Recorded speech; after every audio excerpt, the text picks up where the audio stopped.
اعوذ باللہ من الشیطان الرجیم بسم اللہ الرحمن الرحیم باب الصلاة الى الاسطوانة وقال عمر المصلون احق بالسوار من المتحدثین الیہا ورأى عمر رجلا يصلي بين اسطوانتين فأدناه الى ساریة فقال صلی الیہا حدثنا المکی بن ابراہیم قال حدثنا یزید بن ابی عبید قال كنت آتي مع سلمة بن الأقوع ويصلي عند الأسطوانة التي عند المصحف فقلت يا أبا مسلم أراك تتحرى الصلاة عند هذه الأسطوانة قال فإني رأيت النبي صلى الله عليه وسلم يتحرى الصلاة عندها۔ یہ باب ہے ستون کی طرف نماز پڑھنے کا بیان۔ اس عنوان سے امام بخاری ثابت یہ کر رہے ہیں کہ ستون کی طرف نماز پڑھنا جو ہے یہ مستحب ہے۔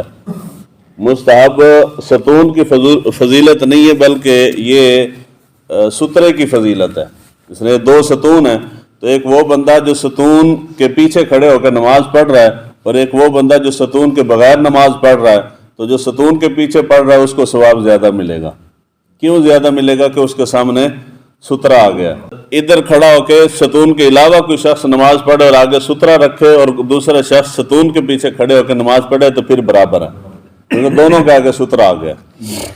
تو یہاں ستون کی فضیلت نہیں ہے بلکہ سترے کی فضیلت ہے۔ اس کے تحت اوپر قول ہے حضرت عمر فاروق رضی اللہ تعالیٰ عنہ کا، وہ فرماتے ہیں کہ ستونوں کی طرف باتیں کرنے والوں کی بنسبت نماز پڑھنے والے اس کے زیادہ مستحق ہیں، کہ جو شخص مسجد کے اندر بیٹھ کے باتیں کر رہا ہوتا ہے یا زیادہ دیر بیٹھنا ہو تو اس کو ستون کے ساتھ ٹیک لگا کر بیٹھنے کی ضرورت ہوتی ہے، وہ ٹیک لگا کے ستون کے ساتھ بیٹھتا ہے۔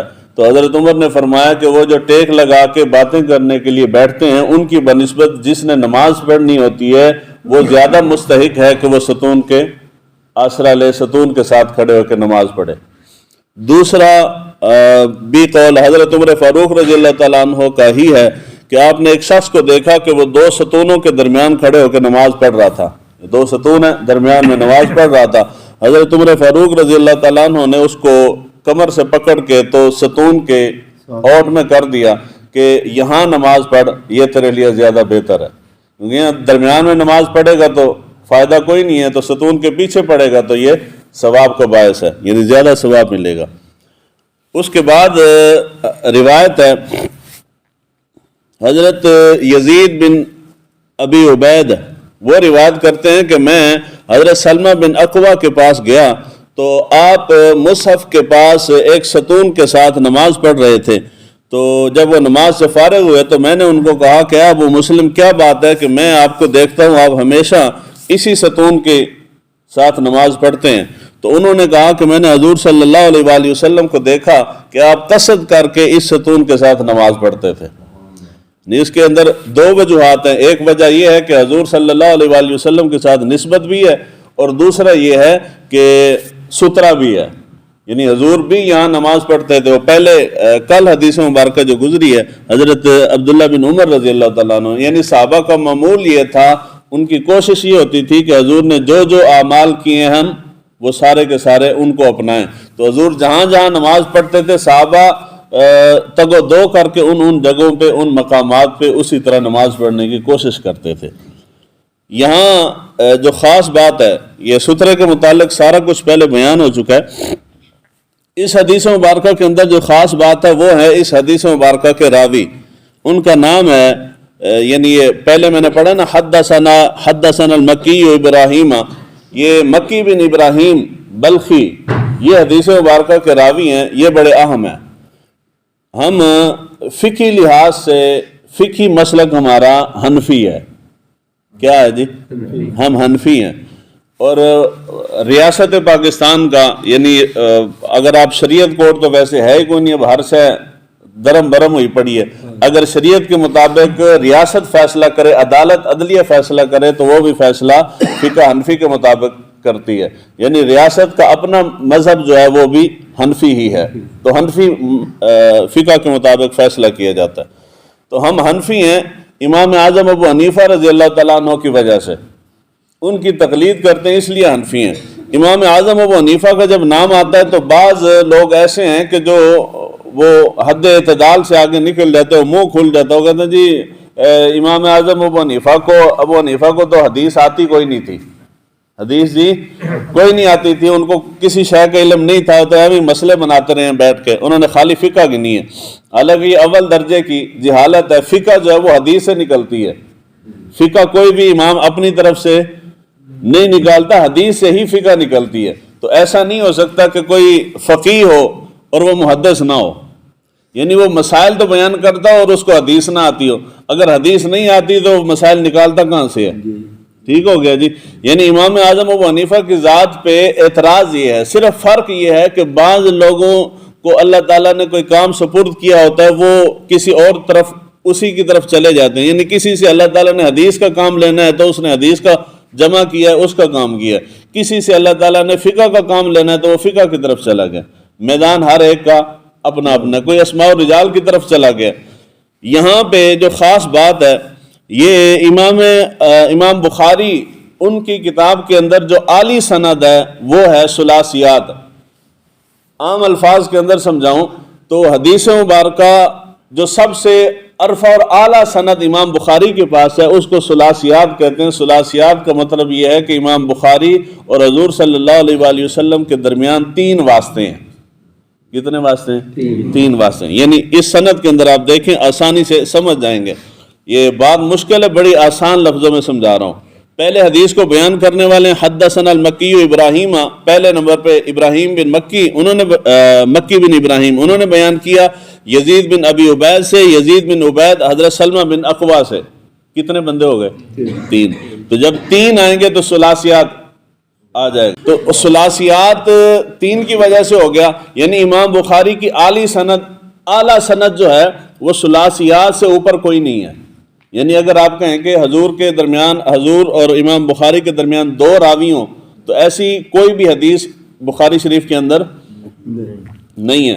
اگر آپ کہیں کہ حضور کے درمیان اور امام بخاری کے درمیان 1 واسطہ ہو تو ایسی سند بھی کوئی حدیث بخاری کے اندر نہیں ہے۔ یعنی امام بخاری کے پاس سب سے اعلیٰ سند کی جو احادیث ہیں جس کے اوپر امام بخاری کو فخر ہے کہ یار یہ میرا فخر ہے، یہ روایات اور یہ سند، وہ ثلاثیات ہے، یعنی 3 سے اوپر نہیں ہے۔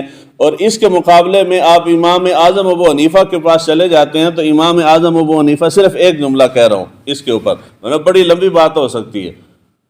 امام اعظم ابو حنیفہ کے سب سے بہت سارے 4000 اساتذہ میں سب سے بڑے استاد جو ہیں وہ امام شافعی ہیں، اور امام شافعی کی نسبت سے امام اعظم ابو حنیفہ کی جو اعلی سند ہے وہ 1 واسطے سے ہے۔ کتنے واسطوں سے؟ ایک، یعنی 150 صحابہ سے امام شافعی کا سماع، یعنی امام شافعی ملے ہیں، اور امام اعظم ابو حنیفہ کے استاد سب سے بڑے استاد جو ہیں وہ امام شافعی ہیں۔ یعنی اس درجے کی سند، 1 واسطے کی سند اور 2 واسطوں کی سند امام بخاری کے پاس نہیں ہے۔ اس درجے کی اعلیٰ درجے کی سندیں، احادیث کی سند جو ہے وہ امام اعظم ابو حنیفہ کے پاس ہے۔ یعنی امام بخاری دی عالی سند 3 واسطے دی ہیں تے امام اعظم ابو حنیفہ دی سند جڑی ہے 1 واسطے دی بھی ہے تے 2 واسطے دی بھی ہے۔ اس کا مطلب ہے کہ حضور صلی اللہ علیہ وآلہ وسلم دے نال نسبت تے زمانے دے لحاظ نال نسبت قرب جڑا ہے وہ امام بخاری دی بنسبت امام اعظم ابو حنیفہ دا زیادہ ہے۔ امام بخاری پیدا ہی بعد وچ ہوئے نے، امام اعظم ابو حنیفہ اس تو پہلے دن ہے۔ سمجھ آگئی جی گل؟ اس کا مطلب ہے کہ امام اعظم ابو حنیفہ دا مقام و مرتبہ بہت وراء الورا۔ اے جنی امام بخاری دیاں ثلاثیات نے، کل بخاری شریف دے اندر 22 نے ثلاثیات، کتنیاں نے؟ 22۔ اے انہاں 22 ہی چوں اے جڑی آج حدیث مبارکہ میں پڑھی ہے اے انہاں 22 چوں ایک ہے۔ ٹھیک ہو گیا جی؟ انہاں 22 ثلاثیات، ان 22 ثلاثیات میں سے 21 ثلاثیات ایسی ہیں کہ جو امام اعظم ابو حنیفہ کے شاگردوں کے واسطے سے امام بخاری کو ملی ہیں۔ یعنی اگر آپ یہ کہیں کہ امام اعظم ابو حنیفہ علم نہیں رکھتے تھے یا علم حدیث ان کے پاس نہیں تھا، آپ امام اعظم ابو حنیفہ کو سکپ کرتے ہیں، سائڈ پہ کر دیتے ہیں، تو امام بخاری کے پاس شے کوئی نہیں بچتی۔ گل سمجھ آئی جی؟ یعنی کل 22 سندیں، ان 22 سندوں میں سے امام بخاری کے شاگرد نکال لیں تو پیچھے صرف 1 سند بچتی ہے بخاری کے پاس۔ پیچھے کوئی شے نہیں بچ جاتی۔ وہ 5 شیخ ہیں امام بخاری کے، شیخ سے مراد استاد ہوتا ہے، جب علم حدیث کے اندر کہتے ہیں کہ جی فلاں ان کے شیخ ہیں۔ امام بخاری کے 4 شیوخ ہیں، 5 شیوخ ہیں، ان 5 میں سے 4 جو ہیں وہ امام اعظم ابو حنیفہ کے شاگرد ہیں۔ وہ 4 کون سے ہیں؟ سب سے پہلا بخاری شریف اور پوری سیاستہ کے اندر سب سے زیادہ جس کی روایات موجود ہیں وہ ہے مکی بن ابراہیم بلخی، اور یہ امام بخاری کے استاد ہیں۔ ان سے 11 ثلاثیات بخاری شریف کے اندر صرف ابراہیم بن مکی کی ہیں، اور ابراہیم بن مکی جو ہیں یہ امام اعظم ابو حنیفہ کے شاگرد ہیں۔ سمجھ آگئی جی گل؟ دوسرے راوی ہیں امام ابو عاصم ضحاک، یہ 6 ثلاثیات ہیں بخاری شریف کے اندر، اور یہ بھی امام اعظم ابو حنیفہ کے شاگرد ہیں۔ 2 ہو گئے۔ تیسرے نمبر پہ امام محمد بن عبداللہ انصاری، ان سے 3 ثلاثیات بخاری شریف کے اندر موجود ہیں، اور یہ امام بخاری کے شیخ ہیں یعنی استاد ہیں، اور امام اعظم ابو حنیفہ کے شاگرد ہیں۔ چوتھے نمبر پہ آ جاتے امام خلاد بن یحییٰ، ان سے 1 روایت بخاری شریف کے اندر موجود ہے، اور یہ امام بخاری کے استاد ہیں اور امام اعظم ابو حنیفہ کے شاگرد ہیں۔ یعنی یہ 4 بندے ہیں، کل 5 بندے ہیں، ان 5 بندوں میں سے 1 بندہ نکال دیں، 4 بندے جن سے امام بخاری نے ثلاثیات بیان کی ہیں وہ سارے کے سارے امام اعظم ابو حنیفہ کے شاگرد ہیں۔ معلوم یہ ہوا کہ امام اعظم ابو حنیفہ کو جو اللہ تعالیٰ نے مقام و مرتبہ عطا فرمایا ہے، ائمہ کرام میں اور محدثین میں کسی کو ایسا مقام نہیں عطا فرمایا، اور یہ اللہ تعالیٰ کا کرم ہے ہمارے اوپر کہ اللہ تعالیٰ نے ہمیں حنفی بنایا ہے۔